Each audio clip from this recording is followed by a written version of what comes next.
Shalom Bapak Ibu. Seperti biasa silakan memberi salam kanan kiri muka belakang, katakan damai sejahtera bagimu untuk berbagi sukacita di hari Minggu, hari Tuhan ini. Ini merupakan hari Minggu terakhir untuk masa Epifania yang disebut dengan Minggu Transfigurasi. Minggu depan kita sudah mulai dengan minggu-minggu sengsara atau masa prapaskah. Jumlah orang yang hadir tumben banyak sekali. Apa sudah dekat hari Rabu untuk Rabu Abu dan mulai berpuasa kali ya? Sedikit hari raya. Kemungkinan khotbah saya akan sedikit panjang Bapak Ibu karena sound systemnya bagus. Mixernya uji coba pertama hari ini, yang mixer yang rusak. Gunung Tabor yang disetujui, disepakati, diyakini oleh para penafsir Alkitab adalah tempat di mana Tuhan Yesus mengalami perubahan wujud atau disebut dengan transfigurasi. Itu ada di wilayah Israel Utara yang tidak terlalu tinggi. Tingginya 600 meter dari permukaan air laut. Jadi tidak begitu tinggi.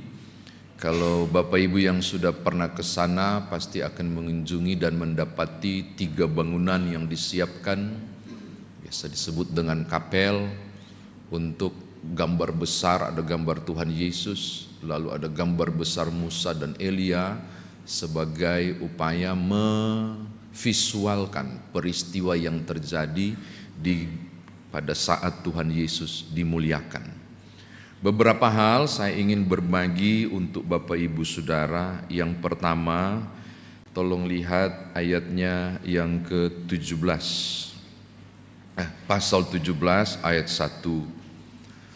6 hari kemudian, ini 6 hari dari mana? 6 hari yang dimaksud adalah 6 hari dari Tuhan Yesus memberitahukan kepada murid-muridnya bahwa sodekat waktunya.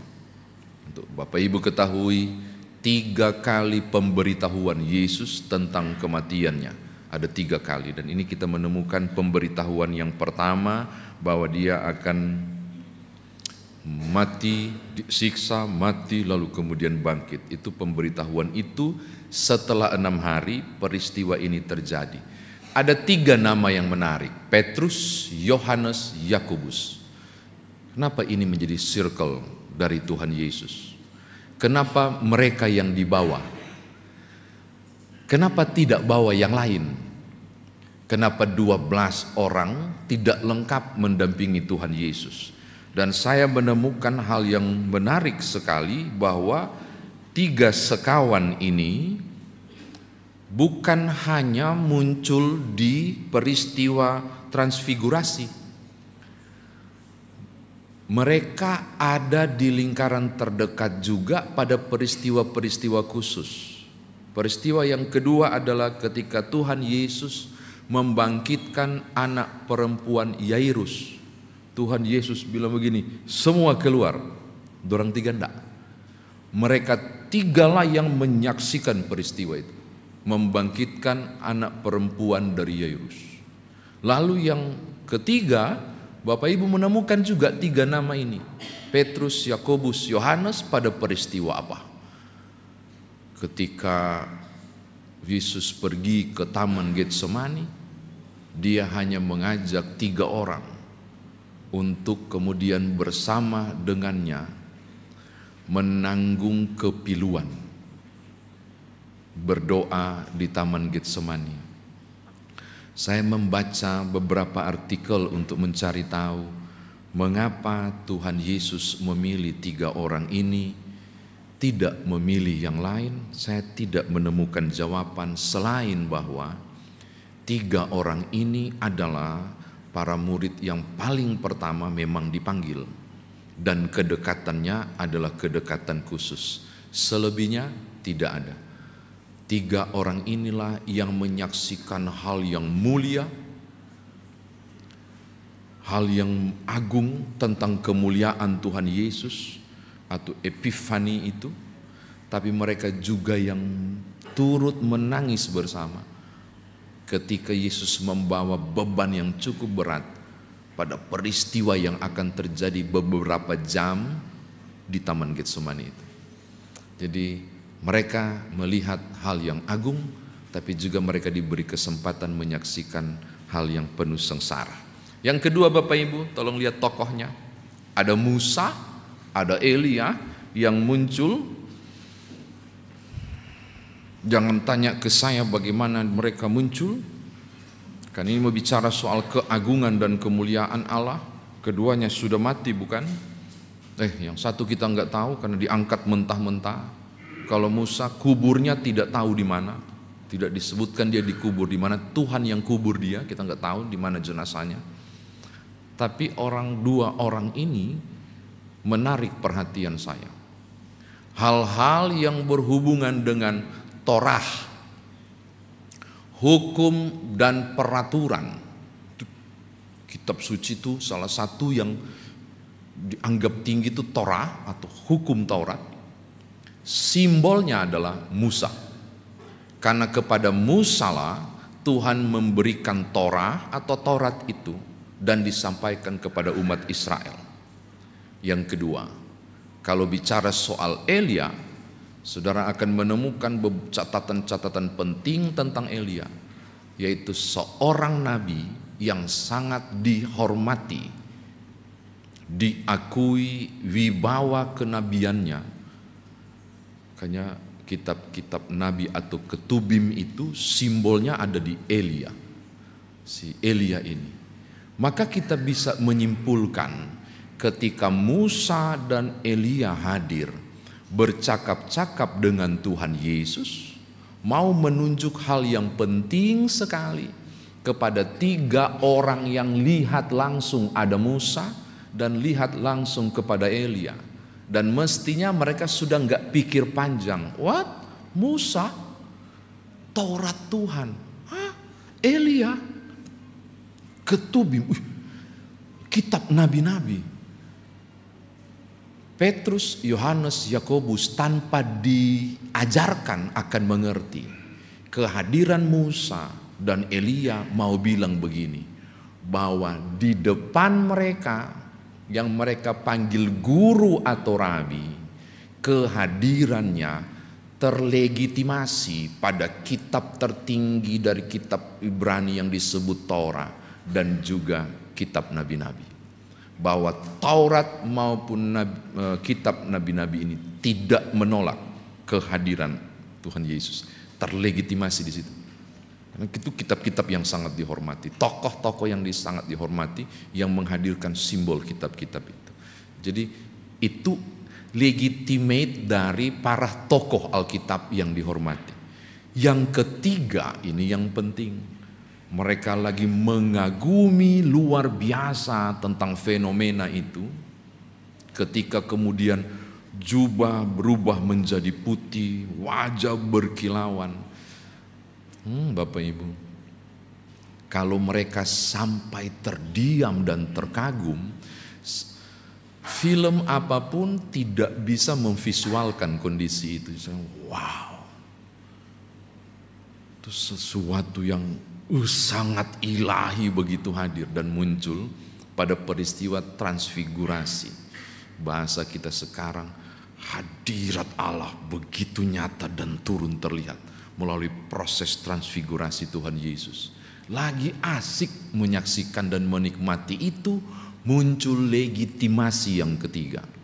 Ada suara dari langit berkata, inilah anakku yang kukasihi, kepadanyalah aku berkenan, dengarkanlah dia. Sudah tahu reaksi mereka, langsung tunduk menyembah. Pada kondisi psikisnya apa? Ketakutan. Jadi ini bukan suara biasa. Walaupun mixer ini sudah bagus, lebih bagus lagi suara itu yang muncul. Dan saya langsung tunduk, nunduk dan nyembah. Karena suara berwibawa dari sang Bapa yang menunjuk kepada anak. untuk masuk ke legitimate yang ketiga. Pribadi ini keluar daripada kunti. Saudara akan baca di Injil Yohanes pasal 8, Yesus bilang, aku keluar dari Allah, mau menunjukkan bahwa dia adalah anak Allah. Oleh karena anak itu sebutan yang biasa Bapak Ibu ya, bagi orang-orang Yahudi menyebut bahwa yang di sini anak di atas Bapa. Jangan Bapak Ibu, anak di atas Bapa berarti harus ada Allah Ibu. Itu yang kan lagi rame di YouTube, aneh-aneh cara pemikirannya yang tidak benar. Inilah anakku yang kukasihi, mau menunjuk tentang keilahian Yesus. Ini pribadi keilahiannya yang aku berkenan, dengarkanlah dia. Jadi suara ketiga melegitimate bahwa pribadi ini bukan manusia biasa. Ketika bilang anakku, itu mau menunjukkan tentang keilahian. Oke, terakhir yang ketiga. Mereka bilang begini, Tuhan, bagus banget situasi ini. Bolehkah kami membangun 3 tenda? 1 untukmu, 1 untuk Musa, 1 untuk Elia. Kenapa begitu? Ini soal sopan santun. Dengan pemikiran kehadirannya akan lama, maka harus ada tempat berteduh.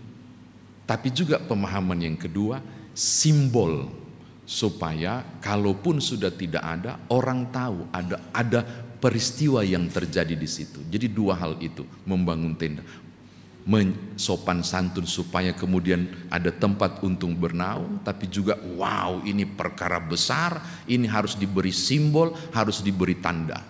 Yaitu 3 tenda harus dibangun di sini. Andai kata ini terjadi dunia modern, Petrus itu orang modern sekarang, paling dia akan mengatakan, Guru,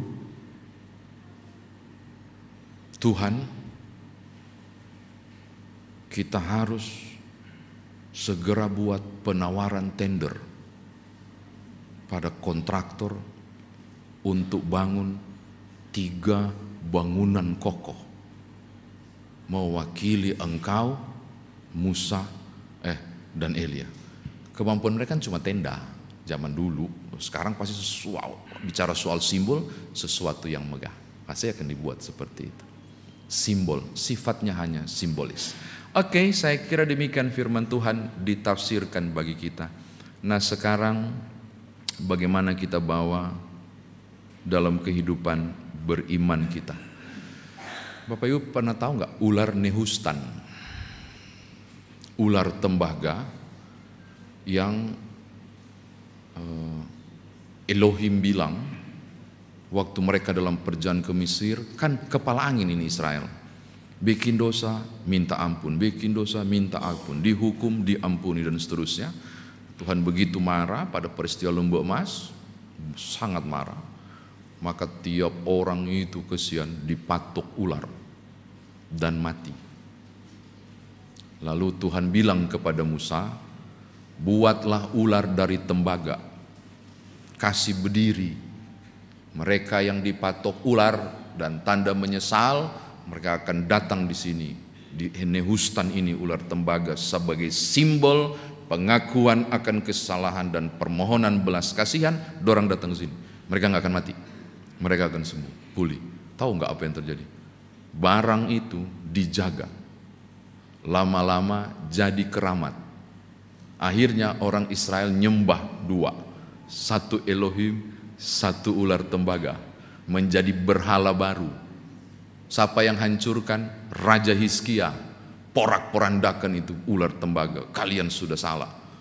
Kalian nyembah simbol, bukan hal-hal yang utama. Kayaknya mau arah ke sana itu.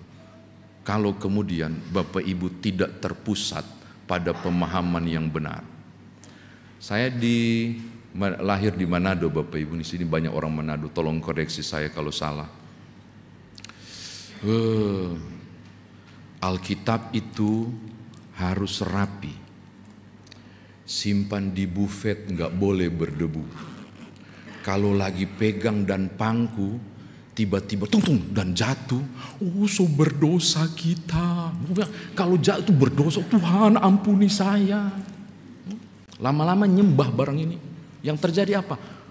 Alkitab dimasukkan ke bufet, dilap-lap dari debu, bufetnya dikunci, anak kunci ditaruh di blue band punya kaleng kosong. Ditutup rapat, kalengnya ditaruh di bufet yang lain, baru dikunci. Baru kuncinya ditaruh di belakang bufet. Sorry ya, ini berlebih-lebihan sih, tapi aku mau bilang begini, Bu, bukan begitu di mana, bukan begitu, tapi memang dirapi banget. Mana lebih benar? Rapi banget dijaga bersihnya, atau akhirnya harus kotor karena sering dibuka dan dibaca. Karena Alkitab bilang, inilah anakku yang kukasihi, kepadanya lah aku berkenan, dengarkanlah dia. Maka bacalah firman, lalu hayati, baru kerjakan, bukan simpan Alkitabnya. Saya nggak tahu masih ada nggak kejadian di situ, di Bapak Ibu sekarang.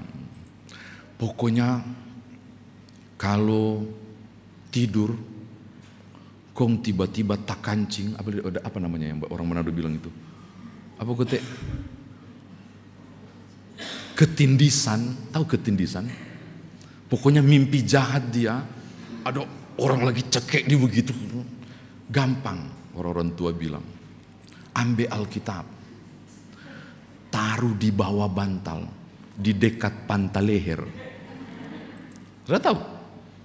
Tetap ketindisan dia, tapi lebih fatal, besok pagi lehernya sakit. Kenapa dia tidak bangun, baru buka Alkitab dan baca kebenaran firman? Di situ ada kuasa yang memulihkan dan menguatkan. Maka ketika Tuhan mengatakan, Bapa yang agung mengatakan, dialah yang aku berkenan, dengarkanlah dia, ini tidak bicara bahasa simbolis. Dengan ini, dengan itu simbol. Enggak, ini bicara soal perilaku yang nyata untuk tidak hanya dengar tentang Yesus, tapi belajar dengar-dengaran pada Yesus. Beda banget antara dengarkanlah dia dengan aku sering dengar tentang Yesus. Di YouTube banyak, di TikTok banyak pengajaran. Tapi benarkah orang bukan cuma mendengar tentang Yesus, tapi dengar-dengaran pada Yesus? Itu yang sesungguhnya yang terjadi pada peristiwa transfigurasi. Ini bukan cuma soal wow keren perubahan wujud, bukan. Ini soal perintah langsung dari Sang Halik semesta. Ketaatanmu kepada Allah setara dengan ketaatan kepada anakku, sebab keilahiannya sederajat. Bicara soal Trinitas dan Tritunggal. Jadi saya mau katakan begini, penting sekali. Kalau kita memang suka dengan bahasa-bahasa simbol, hari ini bukan bahasa simbolnya, tapi ketaatan penuh untuk kita kerjakan. Yang kedua, di sisi yang lain juga Bapak Ibu, kita diajar juga melalui kisah ini dan tradisi ini. Betul juga ya, ada momen-momen khusus yang kita peringati. Sebagai tanda kita menghayati kehadiran Allah. Simbol-simbol liturgis yang saat ini, mulai hari Rabu kita sudah akan menggunakan simbol iktus, sudah berubah ke warna ungu dan seterusnya. Itu juga menolong Bapak Ibu pada penghayatan. Mungkin di titik itu kali si Petrus ngomong, aku mau bangun tenda. Tapi simbol tidak akan bermakna tanpa ketaatan. Amin. Yang ketiga dan yang terakhir. Salah satu hal yang membuat sampai sekarang masih dikenang tentang kuasa Tuhan yang ajaib pada upaya kita melakukan penghormatan pada kemuliaannya yang disebut dengan Epifania itu adalah diwariskan kisah dan cerita tentang Yesus Kristus dalam Alkitab, tentang firman-firman dan kehendaknya, untuk menjadi bahan ajar supaya ketika kita pegang ini dan buka, kita tahu untuk taat dan mendengarkan tentang Dia. Bapak Ibu sudah dengar toh tentang kolam Siloam? yang Tuhan Yesus tidak bisa pakai untuk sembuhkan orang buta sejak lahir di Injil Yohanes pasal 9, yang nggak mungkin Tuhan Yesus pakai, andai kata 700 tahun sebelumnya Hizkia tidak menggali terowongan Hizkia Tunnel, airnya masuk dari dalam tanah, dia kasih keluar di tengah kota, tampung di sebuah kolam yang dikasih nama kolam Siloam. Jadi kalau Hizkia tidak bangun itu bukan cuma simbol karena pemanfaatan peperangan dengan Asyur, Tuhan Yesus tidak bisa menggunakan itu. Untuk Yohanes pasal 9 dirobek aja, nggak ada kisah itu karena Hizkia nggak pernah bangun Siloam. Dan sampai saat ini nama itu sangat laris manis dan terus diabadikan oleh karena kuasa Tuhan bekerja di situ. Dan disimbolkan di dunia modern oleh para owner dan pemilik yayasan. Rumah sakit Siloam. Rumah sakit itu, kenapa pakai nama itu? Karena nama itu, peristiwa itu ada tempat pemulihan dan penyembuhan, toh, maka dipakai. Jadi bagi saya bahasa-bahasa simbol pun layak digunakan untuk kemudian membuat kita teringat, memori kita tertanam, digunakan secara positif untuk ketaatan. Walaupun Tuhan Yesus tidak merestui itu dibangun karena takut jadi penyembahan baru. Arahkan jangan sampai penyembahan baru. Kenapa saya bahas tentang simbol? Sebentar setelah ibadah, Bapak Ibu diundang ke sebelah mana tuh? Sebelah kanan. Ada aset baru yang sudah lunas dibayar. Puji Tuhan, Tuhan Yesus baik. Tapi belum bisa dimanfaatkan oleh anak-anak kita karena nanti Bapak Ibu ke sana biar tahu kenapa, karena apa. Itu akan membawa kita dalam pencobaan. Kalau apalagi naik ke atas, oh Tuhan. Maka hari ini kita sedang membuat juga simbol rohani tentang kehadiran Allah yang disimbolkan dengan benda mati ini yang akan kita doakan supaya menjadi hidup untuk kemuliaan Allah. Karena besok renovasi besar-besaran akan berlangsung. Kiranya 3 tenda dalam tanda kutip terbangun di situ.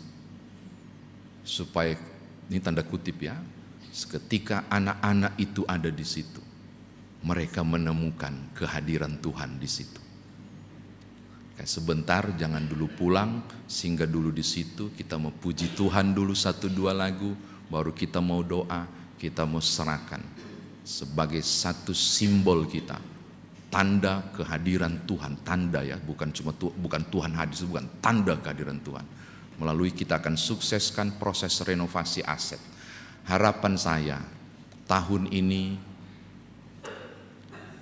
memungkin gak sih tahun ini? Tidak ada yang mustahil, tahun ini sudah diresmikan.